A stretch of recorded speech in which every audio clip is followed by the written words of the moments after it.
Coming up on KCCI 8 News Close Up, as we prepare to close the curtain on 2025, we revisit the defining moments in Iowa politics and look ahead to what 2026 may bring. Plus, federal funding cuts are forcing changes for Iowa public broadcasting. As budgets tighten and tough choices loom, how they're protecting trusted local programs while learning to do more with less. You're watching KCCI 8 News Close Up. Good morning. Thanks for joining us for KCCI 8 News Close Up. I'm Chief Political Reporter Amanda Rooker. Federal funding for public broadcasting effectively stopped this past October 1st. The Trump administration's Rescissions Act, passed in July, cut $1.1 billion of federal funding from public broadcasting for the next 2 years. That forced the Corporation for Public Broadcasting to wind down some operations, leaving local stations like Iowa PBS without crucial federal funds. It's a major shift from previous bipartisan support, ending more than 50 years of federal partnership that supported NPR and PBS. Public media will now be more reliant on viewer donations and private funding to continue serving communities. Now this morning we have Andrew Bott with us. He's the Iowa PBS General Manager. Andrew, thanks for joining us this morning. Yeah, thanks for having me, Amanda. Well, you hear about all of that. What is that, those cuts, what does that mean for Iowa PBS? How have you already seen that change things? What's the impact? Well, sometimes things happen in Washington and it takes a while. This was a pretty immediate transition, if we can call it that, from July when the Rescissions Act was passed to October 1st when the new federal fiscal year started. So for Iowa PBS, that was an immediate one-time cut of $3.5 million annually. That, as you mentioned in your opening, that has been in place for a half century. And that is the structure that public media has been built around. Here at Iowa PBS, $3.5 million, that is a tremendous amount to us. That's almost 20% of our budget annually. And what is really important for, I think, your viewers to know is that of that $3.5 million, 90% of it has to come out of what we do locally. The people that work here in Iowa, the Iowans that produce programming and ensure that it's delivered to communities, and the programs we produce here in the state. Yeah, so how do you make decisions when you're having these tough calls to make between staffing and local programming? How do you decide what to do? Well, we want to protect Iowans as much as possible. We want to protect the programs that they care about. What we look at is, and I want to protect my staff. We have a lot of staff that spend their careers at Iowa PBS and are devoted to the mission of delivering this as a public service. So what we have approached it as is, what can we do that mitigates the impact on Iowans? What can that be in, maybe not in canceling programs, but in reducing the number of episodes we produce there. We are cutting back in many different ways, as many organizations do when it comes to travel, training, those sorts of things, the ability to have as many interns as we do. Those are the things that we are paring back, but at the same time, we're also offering some programming more now than ever. We produce more state championship coverage now than at any time in state history for both girls and boys sports championships. We just had fall football championships for the first time in 40 years on Iowa PBS, and we know more than 500,000 Iowans watch that programming. Yeah, some Iowans may not maybe fully understand the importance of public media or what it provides. Can you walk people through, what the mission of Iowa PBS is, and then also, how you think about still accomplishing that mission with the pullback? Yeah, I can talk about what our mission is and how we accomplish it. So Iowa PBS and public media was built more than a half century ago to serve a community as a non-commercial educational network. And we do that in many ways. Some prominent ways are the kids programming we air. That is very vital. That kids programming, we broadcast more than 10,000 hours of kids programming across our main channel and our 24/7 kids channel this past year. It's also in the work we do to inform and educate people about Iowa history. We've produced more than 30 documentaries in the past 12 years about Iowa history. We have an entire education team that then adapts that history content into classroom educational tools that are used in classrooms across the state. We educate Iowans about Iowa tourism with Iowa travel shows like Road Trip Iowa. And we do a lot of educating about everything from the Iowa State Fair and its history to the foundations of our state from an agriculture perspective. So there's a lot of different components that go into that. And when you're thinking about the future of Iowa PBS, there's this one-time cut, but does this set the stage for, potentially future cuts? Or I guess, how do you plan, going into the next few years? You have to be sustainable, and that's something before this federal rescission I was focused on and we're focused on, is how can you be sustainable as media changes, how the way our viewers and Iowans consume media changes. We have to be sustainable before that. But one of the things that we have been very happy to see is Iowans respond. It has not replaced that federal funding, but Iowans have responded in a large, substantial way. That needs to continue for us to be able to continue. One thing I think it's really important for viewers to understand is that a non-commercial educational channel like Iowa PBS, that the federal rescission removed funding that had been in place for 50 years, a huge cornerstone of how we operate. But none of the rules and regulations that govern public broadcasting from a federal level were removed. What does that mean? A commercial station like KCCI and others, they largely retain revenue in two large buckets: commercial, traditional advertising, and retransmission fees. Those are very big components of commercial television. It is against federal law for us to receive a single penny in either form of that. So that's why we raise funds through foundation work and donations, endowment work, and state and federal dollars. So all of those components have built public television. We need to diversify our resources, but this is a fundamental change in how we're funded federally, but the rules and the ability to gain revenue has not changed. Do you think it's sustainable long-term to be able to keep the local programming that you have in place, just with maybe less frequency? I think it is, because it's what Iowans value. Whether it be the state championships or the state fair, more viewers watch that programming than any other local programming on our air, our state fair and our state championships. We have found a philanthropic way to fund those. We do have underwriting commercial support that are by the means that we can raise that revenue legally. I do believe it's sustainable if we go about this in a really smart, careful, conservative budgeting way. But the rescission doesn't really resolve the future of how we operate. It was done very quickly without any ability to make a compromise. In the past, when there have been changes to it, there were bipartisan conversations and a compromise. Maybe there was a reduction in the amount of money that was funded, but there was a flexibility created for those public media entities to raise revenue in different ways. That happened in the Reagan administration. There was a compromise. So hopefully down the road, there can be a conversation and a compromise. Well, Andrew, thank you so much for making time and joining us this morning. We really appreciate it. Thank you so much. Well, when we come back, we talk about looking back at this past year. As 2025 draws to a close, we're revisiting the major turning points in Iowa politics and sizing up the year ahead. That's coming up after the break.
Welcome back to Close Up. As 2025 draws to a close, we're taking stock of a busy year in Iowa politics and looking ahead to what could be a very different landscape in 2026.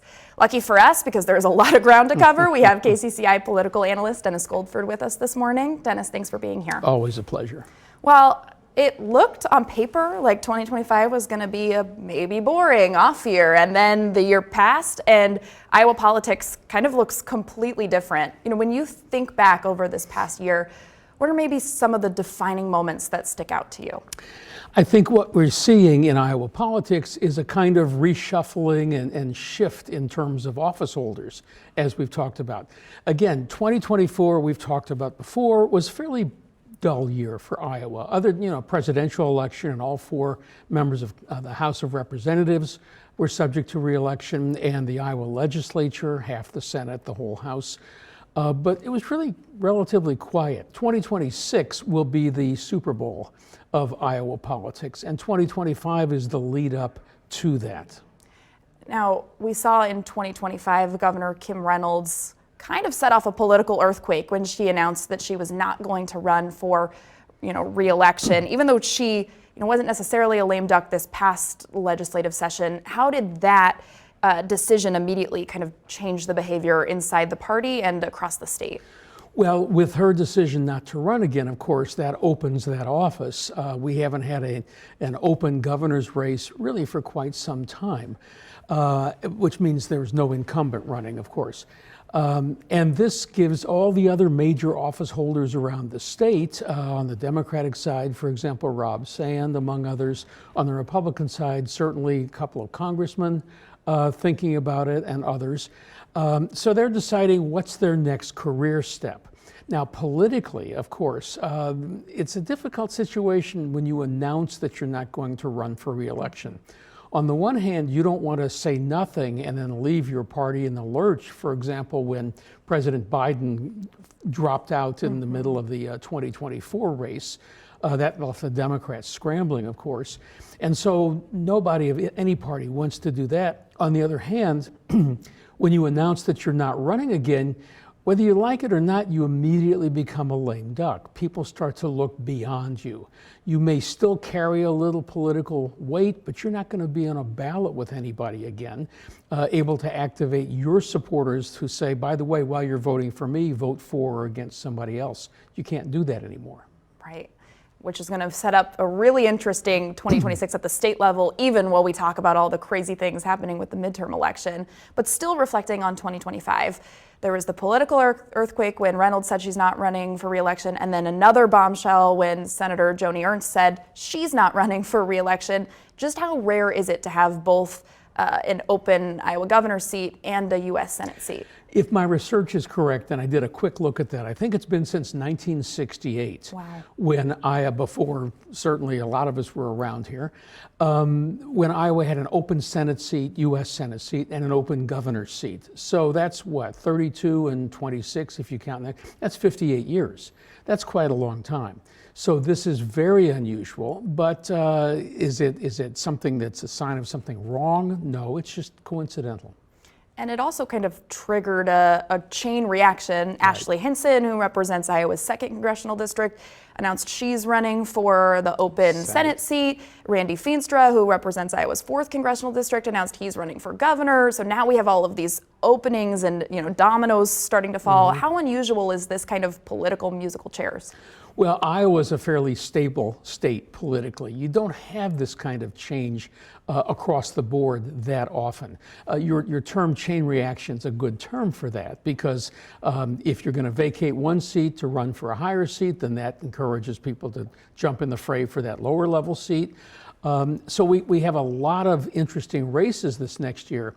At the same time, we have to remember that 2025 and 2026 haven't really changed much about the partisan composition of Iowa politics. This is still a red state. When I first came here a long time ago, Iowa was pretty much a purple state. You had Democratic governors and senators, you had Republican governors and senators, office holders generally. Really, for about the last 10, 15 years or so, Iowa's become a red state. So Republicans, whatever races they're looking at, do go in with an advantage. Something that's been interesting to me, just weirdly, there's already a huge buzz on the campaign trail and it's 2025, but Republicans' mantras seem to be, we've got to do everything we can to keep Iowa red, to keep it this red state, as you mentioned. Whereas Democrats largely see this as the biggest opportunity that they've had in years to potentially make some flips. What's at stake here when you listen to those two messages? Well, remember, barring some sort of scandal, when you have an incumbent running for re-election for whatever office, that incumbent has the advantage. The incumbent, by definition, has already won a race in that district or state. The incumbent has more of a ongoing campaign organization and fundraising apparatus. So incumbents of any party tend to be favored if they're running for re-election without any particular scandal. When the seat is open, the playing field, if not completely level, as I said, this is still more of a red state, but the playing field's a little less tilted than it would have been if there were an incumbent running. And if you want to put stars in an aspiring political candidate's eyes, just talk about the possibility of winning an election for some particular seat in the future. Well, we have a lot more to talk about what's to come in 2026. Our conversation will continue after the break. Stay with us.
Welcome back to Close Up. Well, we're closing out on 2025 and gearing up for an incredibly busy year in 2026. I'm going to have lots of coffee nearby and probably have Dennis around a ton to break everything down. Thanks for joining us, Dennis. We appreciate it. Sure. Well, we talked a little bit about 2025. Coming into 2026, there are lots of races on the ballot. Republicans want to do everything in their power to keep Iowa as solidly red as it's been in the past several years. But Democrats are looking at all of the open seats on the ballot, all of the shifts and changes, and also maybe the momentum of it being a midterm election and thinking this is a chance to shift Iowa blue. When you look at voter registration, totals and those two campaign strategies, what do you foresee when it comes to just how big of changes could be in store in 2026? This is why Democrats have an uphill battle. I mean, Republicans can't just sit back and break out a cigar and say, we've got this. Sure. But still, if you look at the 4 congressional districts, for example, Republicans have a lead in all 4 congressional districts. And for the most part, it's not Democrats who are in second place, it's undecided, so-called no-party voters. So Democrats are in a bit of a hole. They've basically always struggled somewhat with rural and small-town voters, but they've really dug themselves with those folks. It used to be the case that if you look at the 6 most urban counties in the state, so again, Polk, Scott, Dubuque, Black Hawk, Lynn, and I would say Johnson, a Republican friend of mine used to call that the People's Republic of Johnson County because it was so liberal. But Democrats always had big margins in those 6 counties, and those margins were enough to overcome the deficit Democrats have had in the other 93 counties in the state. Well, Democrats haven't had that cushion, those margins in those 6 counties. So they've got to figure out, at the least, how to lose the rural counties, whatever the race might be, less badly than they have. And ideally for them, they want to try to figure out how to win some of those counties. So Democrats have a big challenge this coming year. It's interesting, we're already kind of seeing some lanes emerge within some of these competitive Democratic primary races. There are some Democratic candidates that are really leaning into some more kind of progressive policy ideas that I think would resonate really, with voters in some of those counties. And there are others that are really focused on being moderate and trying to win over maybe these, independent voters that you said there are a lot of in Iowa. When you look at those 2 campaign strategies, is there one more than the other that you think, maybe more effective, or do you need to be doing both at the same time? That's the trick. I mean, in both parties, you have, well, let's start with the Republicans, of course. There are conflicts between the Trump, MAGA, Make America Great Again kinds of Republicans and your more traditional Republicans. I've said quite a while that Governor Robert Ray would never get a Republican nomination in Iowa anymore. It's gone much more conservative and MAGA, generally speaking, leaving a lot of traditional Iowa Republicans feeling homeless. So there's some tensions there. On the Democratic side, of course, that's that tension between being a more centrist kind of party and a more progressive kind of party, focusing on cultural issues and things like that. When the centrist Democrats say that your focus on cultural issues has cost us electoral support among more moderate and conservative voters. So both parties have to deal with, in a way, the purists versus the pragmatists. But just when you look at voter base, totals, to your point that there are more independents, up for grabs maybe. However, that voter base, Republicans and Democrats, are going to be competing for those voters as well. Yeah, but you have to remember, generally speaking, and this is a broad generalization, when you talk about independent voters, about 1/3 of independent voters say they're independent, but they really vote Republican. Another 1/3 say they're independent, but they really vote Democratic. Only about 1/3 of independents or so are so-called pure independents. They tend to turn out the least, they tend to vote the least regularly. Now, as we look at midterms, generally speaking, nationwide, in a presidential year, maybe 60% or so of eligible voters actually turn out to vote. Some vote just for president and walk out of the voting booth and don't vote for those lower level races. But in a midterm election, nationwide, roughly only about 40% of eligible voters turn out to vote. Now, Iowa does better than that. Iowa tends to run from anywhere to 50% of eligible voters to 60% or so of eligible voters. But still, it's a smaller electorate. It tends to be the people who are more focused on politics, the people who might be more distinctly progressive or more distinctly conservative. So in a way, it's a more polarized electorate than you have in a presidential year. Well, we're going to continue our conversation about what's to come in 2026. That will be right back after this break. Stay with us.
Welcome back to Close Up. We have KCCI political analyst Dennis Goldfer with us, who's taken us to class. We're learning all about all of the different political dynamics going on in our state because there's a lot happening as we head into 2026.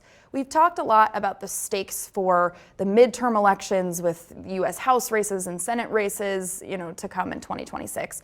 But there's also going to be a very interesting legislative session. That starts very soon. January 12th is when legislative session starts.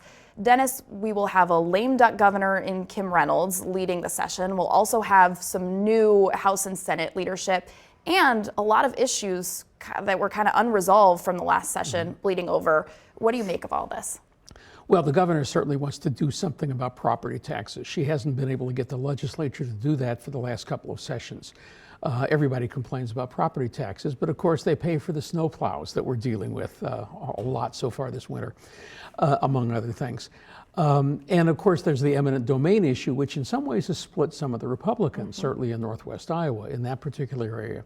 But one of the things I'd like to emphasize is that we tend to pay less attention to state and local government, but actually those are the levels of government that affect us most on a day-to-day basis. I mean, Washington deals with matters of war and peace and macroeconomic stability and things like that, but in terms of what are the rules and laws under which we live on a daily basis, those are set to the greatest extent by state and local government. So people need to pay attention to who those legislators are, to who the governor is, whatever your party affiliation.